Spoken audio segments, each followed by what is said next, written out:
Hi all, welcome to football arena. Argentine super താരമായ Enzo Fernandez നിലവിൽ ചെൽസിക്ക് വേണ്ടിയാണ് കളിച്ചുകൊണ്ടിരിക്കുന്നത്. അദ്ദേഹവുമായി ബന്ധപ്പെട്ട ഒരു റൂമർ ഇന്നലെ പുറത്തേക്ക് വന്നിട്ടുണ്ട്.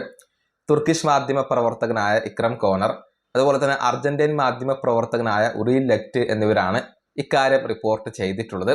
അതായത് എൻസോ ഫെർണാണ്ടസ് നിലവിൽ ചെൽസിയിൽ ഹാപ്പിയല്ല, ക്ലബ്ബ് വിടാൻ അദ്ദേഹം ഉദ്ദേശിക്കുന്നുണ്ട്, അത്തരത്തിലുള്ള ഒരു ആഗ്രഹം അദ്ദേഹത്തിനുണ്ട് എന്നാണ് ഈ മാധ്യമ പ്രവർത്തകർ കണ്ടെത്തിയിട്ടുള്ളത്.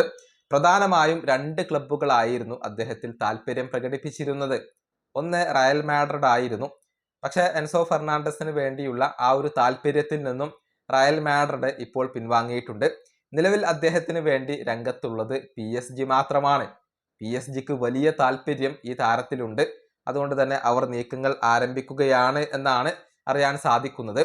വരുന്ന സമ്മർ ട്രാൻസ്ഫർ ജാലകത്തിൽ താരത്തിന് വേണ്ടി ഒരു വലിയ ബിഡ് സമർപ്പിക്കാനുള്ള ഒരുക്കത്തിലാണ് PSG ഉള്ളത്. ചെൽസി ചെറിയ തുകക്കൊന്നും ഇദ്ദേഹത്തെ കൈവിടില്ല.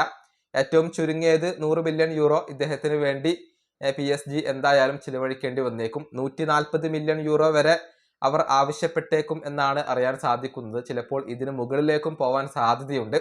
കാരണം വലിയ ഒരു തുക നൽകിക്കൊണ്ടായിരുന്നു ഈ അർജന്റീൻ സൂപ്പർ താരത്തെ ചെൽസി സ്വന്തമാക്കിയത്. അതുകൊണ്ട് തന്നെ PSG നിന്നും ചെൽസി വലിയ ഒരു തുക ആവശ്യപ്പെടും എന്ന കാര്യത്തിൽ സംശയങ്ങൾ ഒന്നുമില്ല.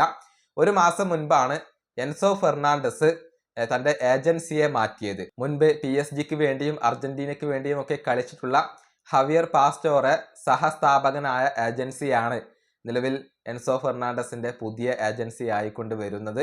അതും ഇപ്പോൾ ഈ ഒരു റൂമറുകൾ ശക്തിപ്പെടാൻ കാരണമായിട്ടുണ്ട്. ഏതായാലും ഈ ഒരു അർജന്റീൻ സൂപ്പർ താരത്തിന് വേണ്ടി വരുന്ന സമ്മറിൽ ശ്രമിക്കാൻ അല്ലെങ്കിൽ ബിഡ് നൽകാൻ ഇപ്പോൾ PSG തീരുമാനിച്ചു കഴിഞ്ഞു എന്നാണ് മാധ്യമ പ്രവർത്തകർ കണ്ടെത്തിയിട്ടുള്ളത്. ഈ വീഡിയോ അവസാനിപ്പിക്കുന്നു. അടുത്ത വീഡിയോയുമായി വീണ്ടും കാണാം.